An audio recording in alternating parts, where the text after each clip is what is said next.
Gio. BT and Sal. Devin and Tiki. Keith McPherson, your nighttime host on The Fan. On the fan. On the fan. On the fan.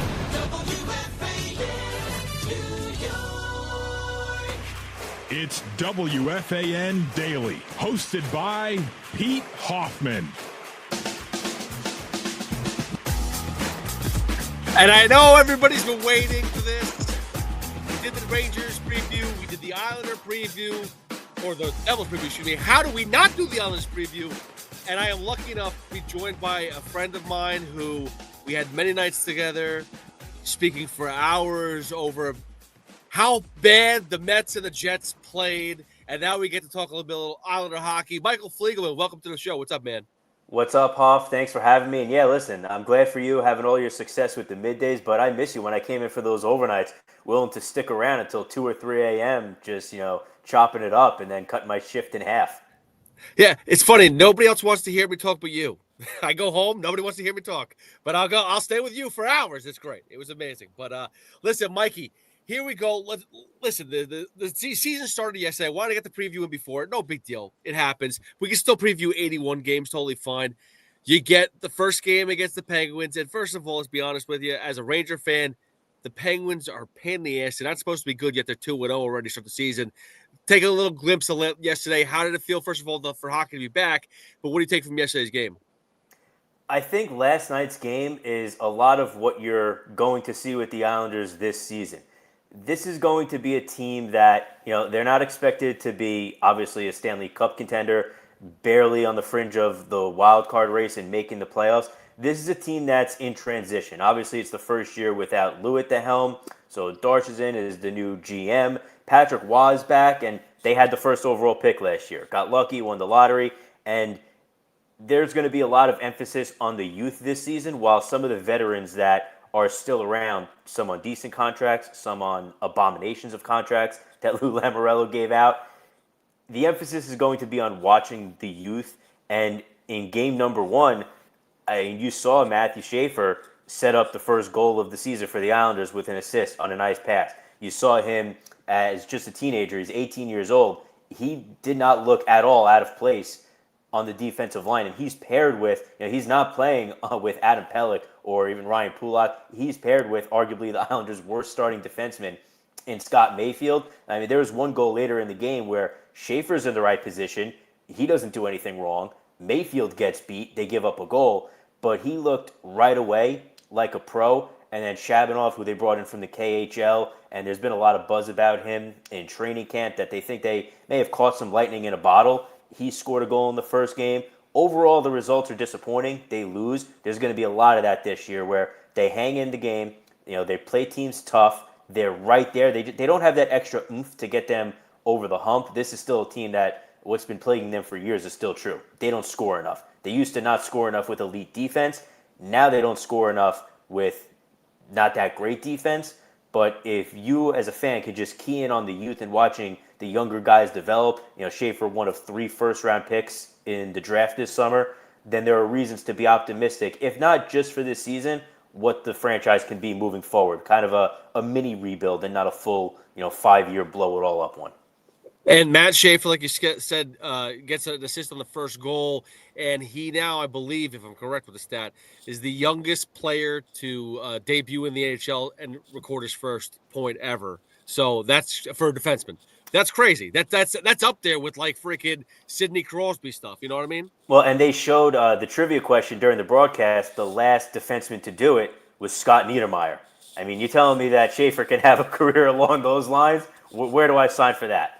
Yeah, He looked great in night 1. Like, if that was what you were most excited about to watch as an Islanders fan, how does the number 1 overall pick in the draft look? He did not disappoint at all. You talk about, though, the issue around scoring, and that's going to be the big thing with a couple of these teams locally. I mean, the best player, arguably, in the locally, in the tri-state area, I think we pinpoint Jack Hughes being one of the top guys. But a big-time player, Bo Horvat, who they brought over from Vancouver a couple of years ago, tell me, has he been have you looked at him and said, this is a little disappointing, or has he been up to what you expected him to be when he came over a couple of years ago? I would say slightly disappointing, but not that much. I mean, it's been an issue with the Islanders' top lines for the last couple of years, whether it's poor performance or health. And obviously, last year Matthew Barzal misses the last few months of the season. He's out there, but him and Horvat, they're not playing on the same line. There's a sense of disappointment around Horvat because I think a lot of fans were just hoping that at some point he would be either the player that unlocked Barzal or vice versa. Barzal would help unlock him. That never came to pass. The hope would be that this is Patrick Waugh's second full season as the coach of the Islanders. And if he can somehow get something going with those guys, they need a little consistency on these lines, whoever it is, because they've just been ravaged by injuries the last few years. So even at the times when Horvat has played consistently, when he's been the guy that's on the ice, everybody around him is changing. So he's never been able to really kind of get in that groove. Obviously, you'd love to, I mean, we'd all want the elite scorer that can put the puck in the net no matter who is around him. Bo Horvat's not that guy. He's in a tier or two right below that. So if they can just establish and develop some consistency with whoever the two guys he's playing with as his line mates, I think he's the guy that can have that 30-plus goal-scoring season, 35, maybe even reach 40. And the Islanders are going to rely on him because you look at the rest of that team, Kyle Palmieri might be the second leading goal scorer on the Islanders. That's not where you want to be in 2025, 2026. And Palmieri's been really good for the Islanders for what he is at this point in his career, but they obviously are missing that elite scoring. Yesterday, they had a couple good shots late. They're down 4-3. They had a power play with about 4 minutes left in the game.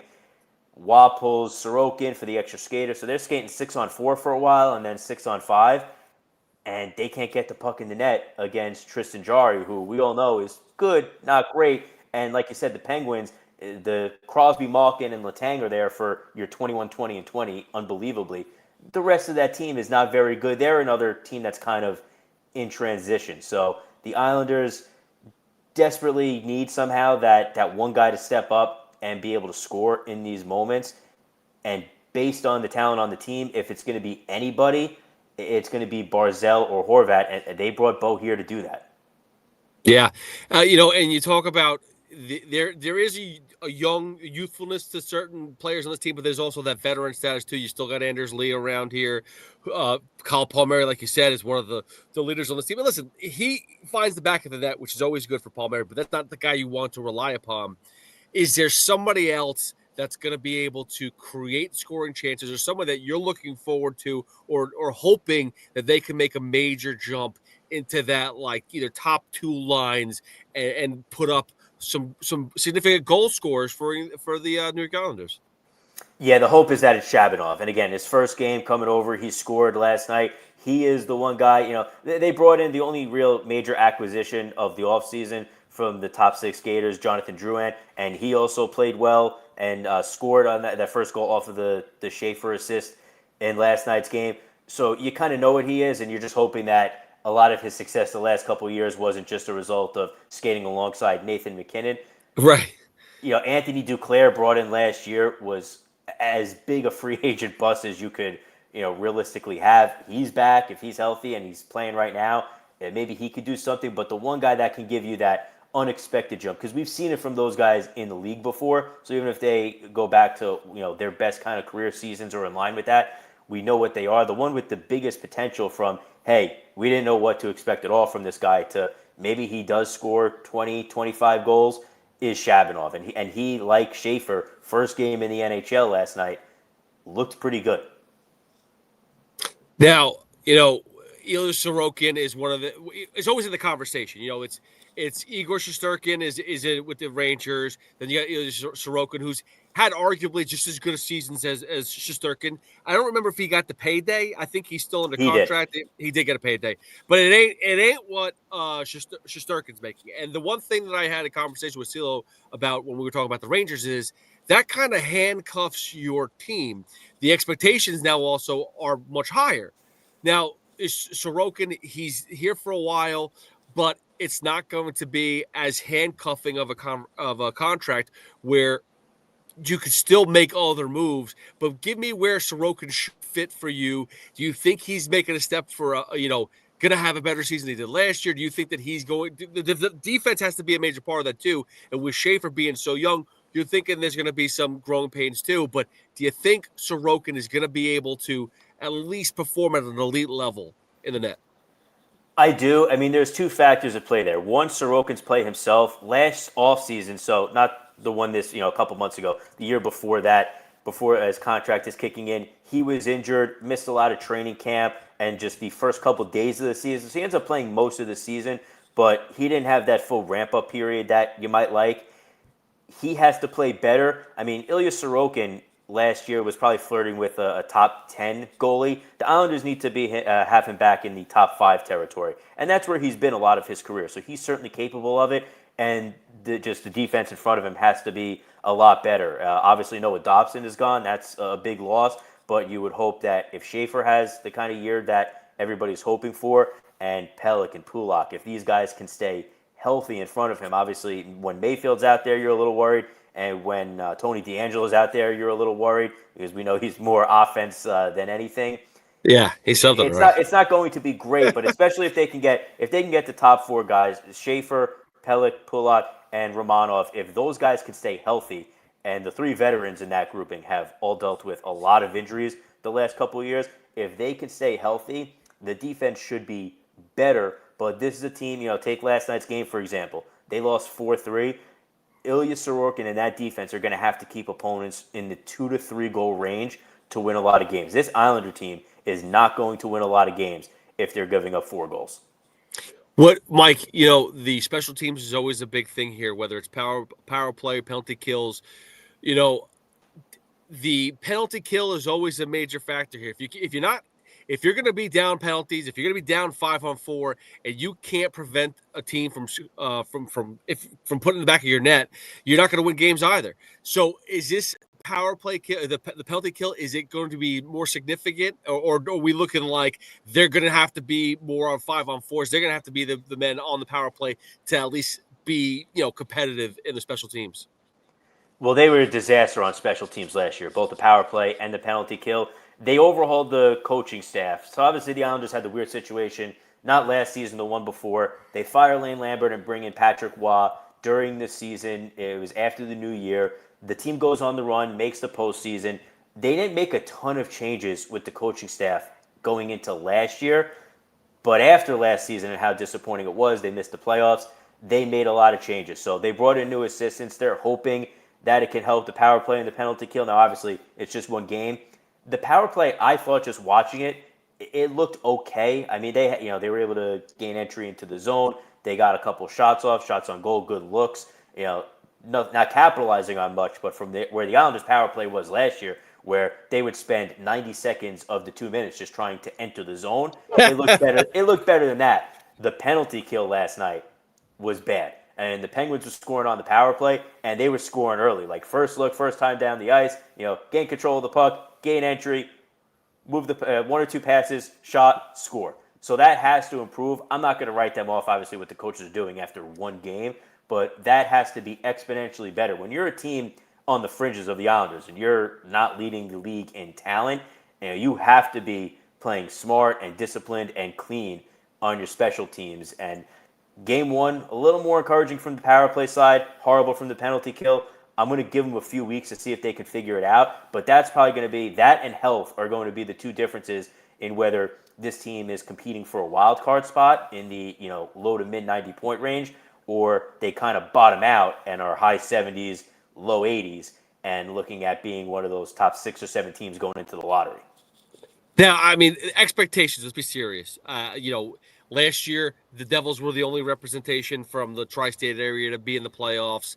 The Rangers and the Islanders were both disappointed. Do you see that it's going to turn the corner this year, or is it still in like a rebuild phase for the New York Islanders? No, I say it's still more in a rebuild or retooling phase. Listen, like we already talked about the talent they have and some of the contracts. Anders Lee is in his last year, and I love Anders Lee, one of my favorite Islanders ever. Never been the same player since he tore his ACL a few years ago. Just unfortunate there. J.G. Pageau on the last year of his contract. he's lost a step the last couple of years. Still a good player, but not what he was when the Islanders first traded for him.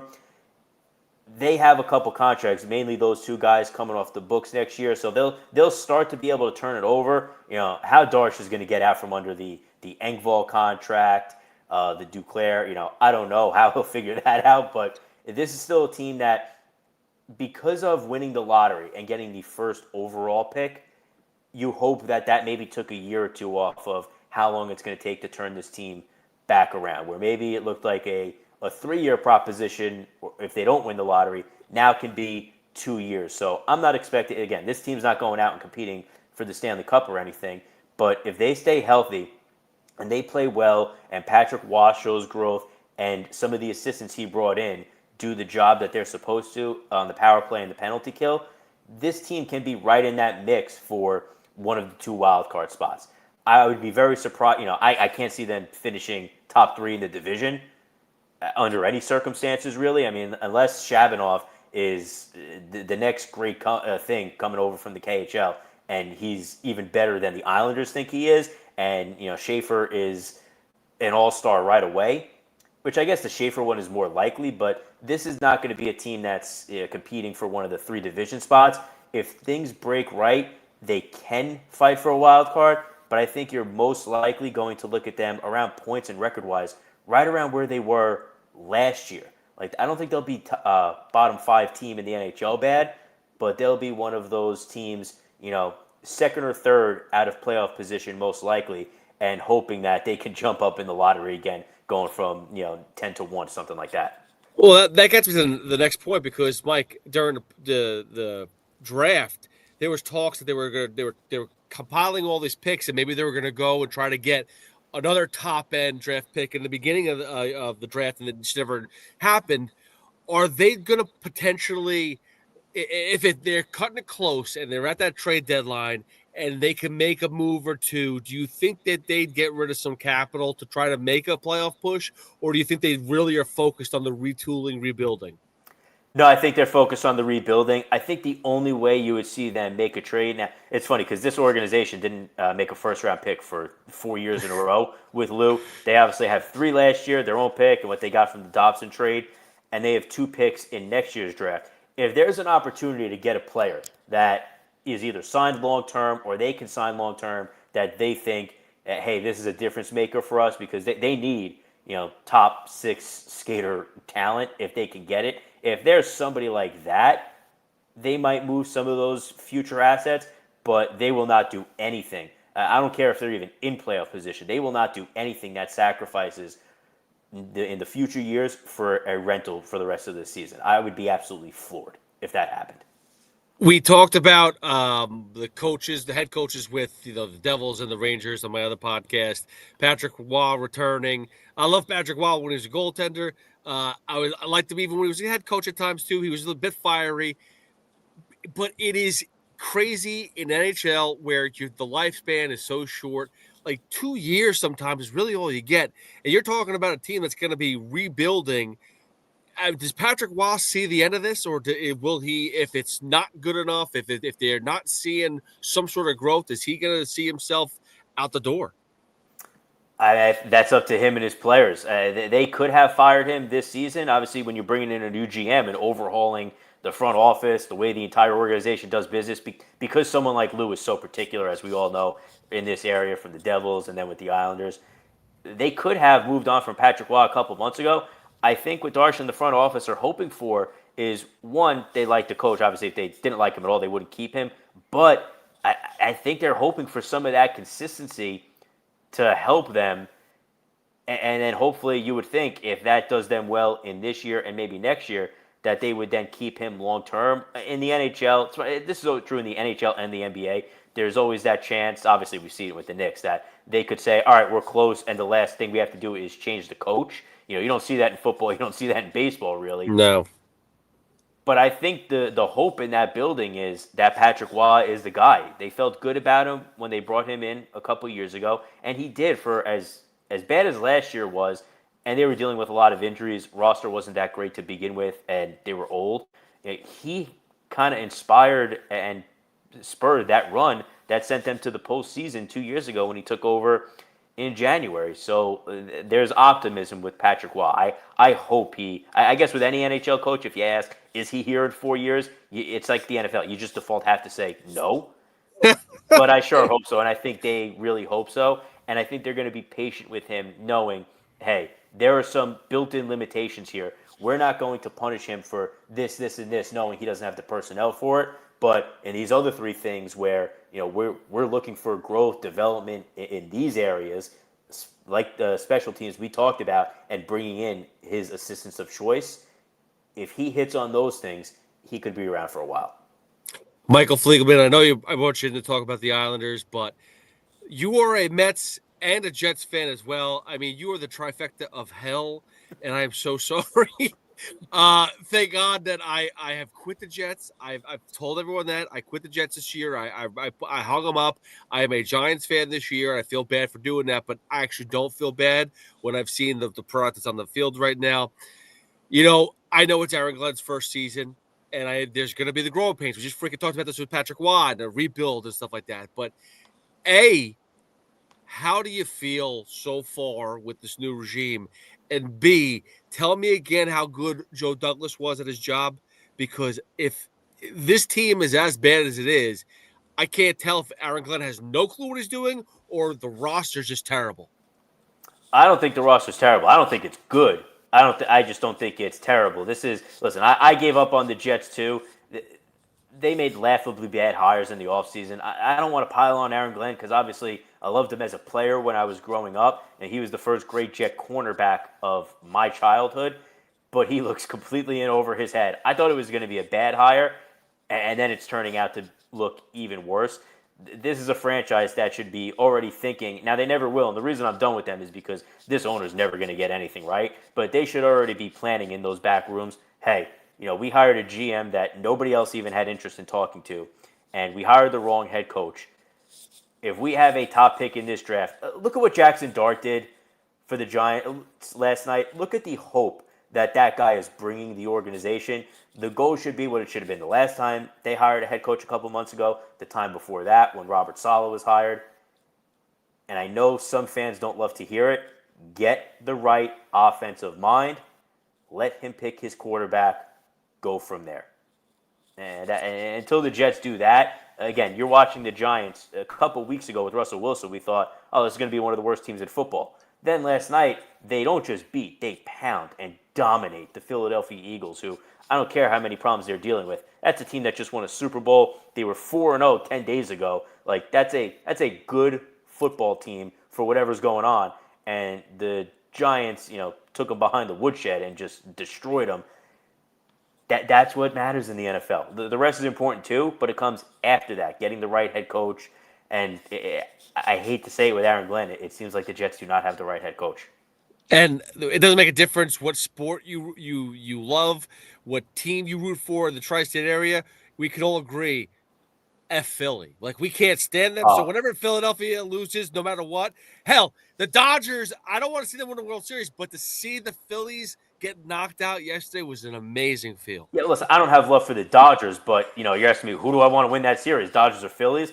Dodgers 1,000 times out of 100. So get the Phillies out, and to watch that happen, I feel bad for Orion Kerkering. Sure. I do not feel bad for the Philadelphia sports fans, of course, their teams or anything like that. To watch that happen, like, imagine, the Philly fan, they watch that, they're miserable, they're sick to their stomach, and they think, all right, well, let me just turn on the football game and hope the Eagles can save my night. And then you see they're getting destroyed by the New York Football Giants, who haven't had a game like that in prime time. It feels like in 10, 15 years. What a shame. Those poor people of Philadelphia. We feel so deeply for them. Something I got to talk about, though, with the Jets real quickly, and I do want to touch on the Mets as well before we let you go. This is now the second time a defensive-minded head coach has taken over, and it feels like the first year under this coach, the defense actually takes a step back. Like, look at Saleh. I think he actually got the defense working pretty well in the second, third year. We got better progressively. But that first year was awful. And right now with Aaron Glenn, it's the same way again, where it's like, my God, the not saying the offense is spectacular, but the defense is crap. Can you explain why this continues to happen? Is it like we said? You think they got you think they have the personnel, but what about these schemes then, or what about it? Is Sauce Gardner overrated? What are we looking at here? Well, to that question, yes. Sauce Gardner. I thought paying Garrett Wilson was the right move. Paying Sauce Gardner was a huge mistake because Yep. that guy showed you last year who he is when he didn't try. We know teammates were basically calling him out for it without saying his name. So Sauce Gardner can be a great player, but he doesn't seem like he's really giving it his all to be that. I think it's the same but different with the defense. In Salah's first year, one, the personnel was significantly worse. And two, a lot of defensive strengths and capabilities can come from having not just good personnel, but the right personnel because of the specificity of the schemes a lot of these coaches are running. Salah's a much better defensive coach than Aaron Glenn anyway, but he was able to eventually find some of the right guys that worked with his defense. He didn't have that in year one. Glenn might not have the kind of guys he's looking for in year one, but a little bit more of that is on him than it is on Salah. Brandon Stevens was the hand-picked second cornerback to play this man-heavy defensive scheme. Brandon Stevens is a bad man coverage cornerback, so they didn't have to go out and give him a big contract for multiple years. And as overrated as Sauce is, one thing too, Aaron Glenn, unfortunately, the expectations for the Jets should have been so low. The coaching staff kind of, especially Glenn, they kind of talked up a big game. They couldn't wait all summer to tell you how bad Robert Saleh and his staff were. And they were not great. Saleh was a bad head coach, but he was an excellent defensive coordinator. And he is, again, back in San Francisco. And all the mistakes are there, the penalties, obviously, all of that is, if anything, it's worse than it was under Saleh. And he has guys, Jermaine Johnson coming back, he's been on and off the field, but Will McDonald is there. Quinnen Williams is there. They gave a big contract to Jamie Sherwood, who was a Saleh and Douglas find out of nowhere. They gave him the big contract. Obviously, Quincy Williams. They have not the best personnel on defense, but there are 11 starters. And I just named you 5 guys who are either former All-Pros or have come close to making an All-Pro team, or rookie second-year players who have made the jump and had good statistical seasons. So this defense shouldn't be top 5 in the league or anything. It also should not have the most points allowed in the NFL. And a lot of that has to fall on the head coach because they brought in a defensive guy once again. Amazingly, after Rex and Bowles and Saleh, who were all elite defensive coordinators, the Jets went to a guy who didn't have a strong track record, or as strong a track record as a defensive coordinator. And shockingly, especially pairing him with a GM that nobody else had or ever would have heard of, it's not working out. Michael Fliegelman, you and I have spent many, many moons discussing the New York Mets. And I would say that you and I have had the most realistic conversation about the Mets in the past decade, off air, unfortunately, not as many on air as I would like to.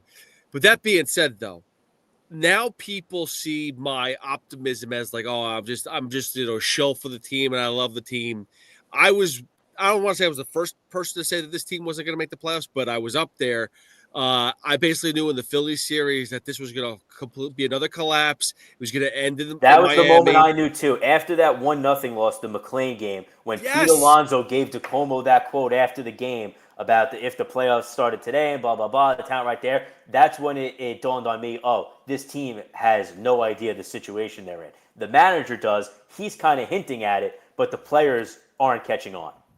Yeah, and that, so I felt that like I was early to the party, and people are like, oh, well, now you're just, putting on an act. I'm like, no, that's honestly, do you see what's going on? Have you watched the team all year?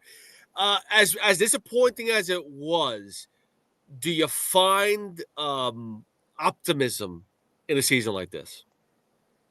Not in a season like that, but overall, I can find the optimism because I still believe. And look, you and I, one of the things we had agreed with off the air forever was how bad the state of the organization was. And I'm talking you and I having conversations like 2016 as they go to the wild card game, and the few years after that under Sandy and under Brody, about how poorly run the organization was top to bottom, not just looking at the major league roster, but the farm system and drafting and development, where they were miles behind every other team in the league, including the really bad franchises.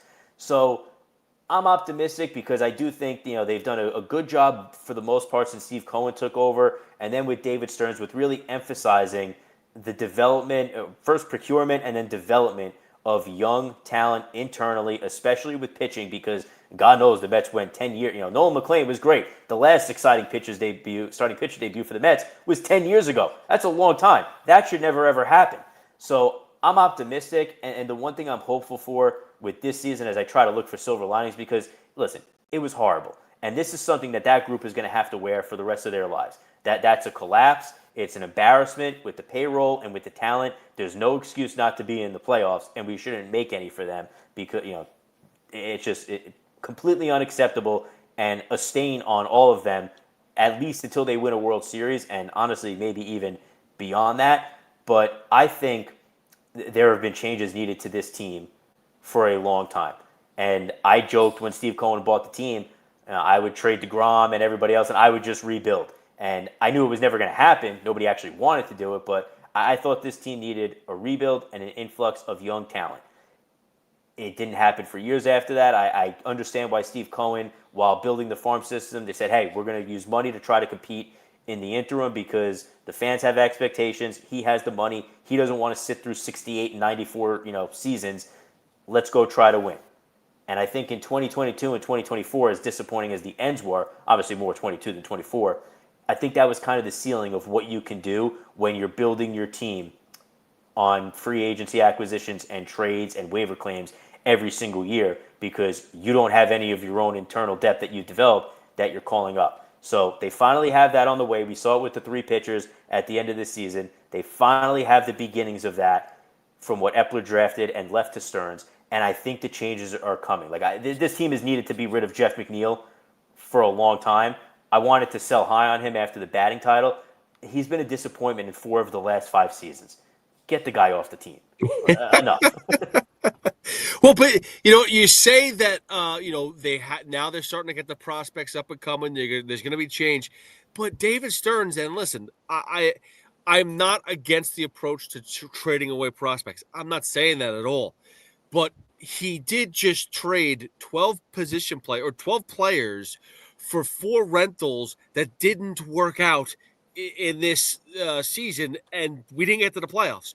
So that was basically a waste of 16 players that they had in this organization and are now gone.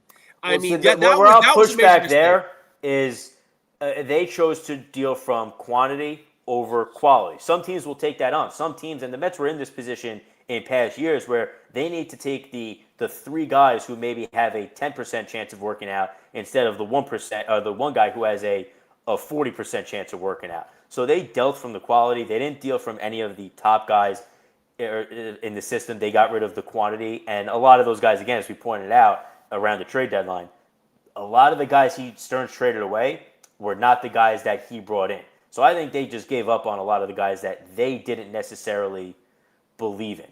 So, yeah, obviously it's a different argument whether the players worked out or not, and they most certainly did not. But I still believe in the overall philosophy of this organization. And when you look at some other teams in the postseason, you have to have your own talent. And I think one was a lack of that with the Mets, obviously forever, especially on the pitching side. Starting pitchers, they had gone 10 years. When's the last time the Mets developed a reliever? This is one thing you and I always used to talk about. Why aren't the Mets one of these teams drafting these kids who throw 99 to 103 and drafting or signing with international signing, bringing in 10 of them per year and finding the 2 or 3 that work out? They just didn't do that under Sandy and under Brody. So the Mets haven't had those guys where other teams, I'm not saying you're going to fill a team this way, but those can be 1 or 2 of the relievers in your bullpen, and you're relying on trades or free agent signings to fill 4 spots instead of all 7 or 8. You don't have to be as active with DFAing guys because you'll have guys on your own roster who have options, so you can send it back and forth to the minor leagues. It's just there was an organizational incompetence, and Stearns hasn't nailed everything yet. Like we'll find out. It's going to take a few years whether his draft picks with the Mets, what they turn out to be. The Brewers would indicate, okay, the guy kind of knows what he's doing in that department, but there was an organizational incompetence with the Mets for a decade that nobody paid attention to. That is the root cause of almost everything you're seeing with the team right now, and hitting on a guy like Pete Alonso, who we all love and we all should love. And even, I know you're not the biggest fan, but for what baseball draft picks are, all things being fair, they hit on a first-round pick in Brandon Nimmo, but hitting on two guys like that, Brandon Nimmo was drafted in 2011. Pete Alonso was drafted almost a decade ago, 2016. It's been a while. That's it. That's a long time ago. Yeah. And again, no starting pitchers in that time, and no relievers. I guess David Peterson is the one maybe okay starting pitcher you would point to, and he's as responsible for the collapse as anybody, because if he doesn't fall apart, if he has one good start instead of 3 or 4 horrific ones, they're in the playoffs. Hey, if you also call up Nolan McLean maybe a game or two earlier, maybe you win one more game as well. There's so many different things we could talk about this season. And that's where David Stearns, I feel like, is trying to be way smarter than everybody else. And I feel like sometimes it fails. It's funny because you said it too. Like, okay, now we can start optioning people more rather than just DFA. Like this cycle, and it's so ridiculous. We're going to do it on a Rico Bronya podcast. The cycle with the DFAing, with the relief pitchers, I mean, it is outrageous the amount of guys that got DFA'd, then got unclaimed, then came back to the team, and then got called back up again. It's stupid. It actually should be illegal. It's that annoying. Listen, it is. I agree with you. It's horrible, but I think people just pin that on the GM. No GM, no even manager wants to have to deal with that. That is a result of them not having guys that came from their own organization that they could just kind of send up and down. Yeah. That's where that mostly comes from. Listen, Mike, I appreciate the time. We should do this again very, very soon. Definitely when the Islanders and Rangers get together, we should do a little podcasting. But we should just catch up anyway, even off air. That'd be pretty dope. But thank you to have one of those giant road trips where you just come and try to kill like 10 hours at the station, and we end up just chatting for a while. That's what I need. I need one of those late night flights for you. I should have done that last night because I got home at 3 a.m. and I didn't get much sleep.